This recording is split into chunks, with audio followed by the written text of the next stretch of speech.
So she left us and went off to find her dream. She left us with her parents and our father. Now, I did not know that my mother wasn't coming right back. I was 3 years old. I didn't understand. And so I waited for her to come home. I looked through the window, fell asleep there, bumped my head, and blood streamed down my face because the window pane broke as I bucked into it and fell asleep and bucked into it. And so I got confused, like, what's going on? My aunt said, your mother soon come. Okay, I kept waiting. And then I started to look for her because we used to play this game, hide and seek. And she was really good at hiding. And I thought, you know what? This woman is hiding. So I started to look for her. And I looked everywhere that we played hide and seek. And she used to hide under the bed, so I looked under the bed. No, mommy. And then I looked, we had this big wardrobe. I don't know if you guys know what a wardrobe is, but it's a big furniture piece, and you put clothes in there. So I looked in the wardrobe. No, mommy. She used to hide behind the door really good. And I thought, she's behind the door. I looked behind the door. No, mommy. I asked my father, I said, Daddy, where mommy there? My dad said, Mommy soon come. And so I waited for mommy to come.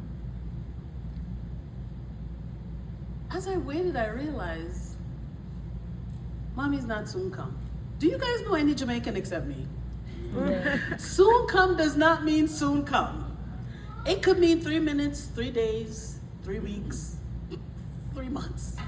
30 years later, I still haven't seen my mother. 6 weeks after my mother left, my father died in a terrible car accident. I was devastated. I couldn't believe this. I felt unwanted. And though my grandparents, I remember them trying to tell me that it's not his fault. He's never coming back. I still felt abandoned. I felt like I had no one in this world. And then, almost immediately after my father passed, my great-grandmother, Diddy, came to town. She's the best thing ever. And Diddy said, out of the 5 children, I'm choosing her to come and live with me. Well, I don't know why she chose me, but that's one of the best decisions ever made because she chose me. And I felt seen when she said, you will come to live with me. When I lived with Diddy, she told me stories every night. Just me and her, we slept in the same bed. And every single night, she told me a story.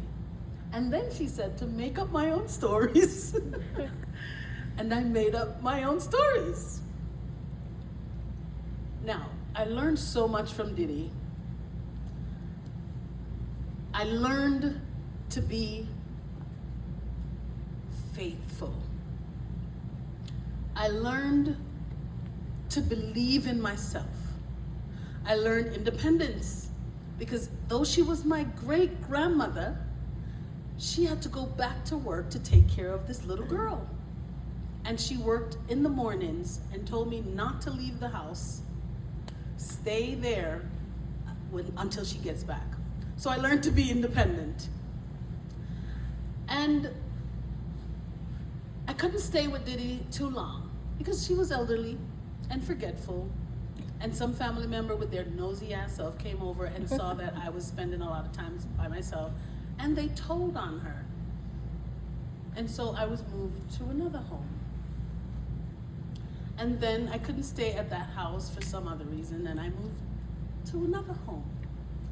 By the time I was 6 years old, I had moved to 6 different homes. Uncertainty. But I learned a lot in those homes. And I was ashamed of myself when I went to school and all the other kids had parents. I shut up. I didn't say I didn't have a mother. When my mother didn't come to the PTA meetings, I made up stories. Oh, my mother went to America, she'll be back soon. I knew she wasn't coming back soon. My mother is traveling, she's away. But there was a teacher, Mrs. Atterbury. When I was in the 3rd grade, Mrs. Atterbury said, "You tell the best stories."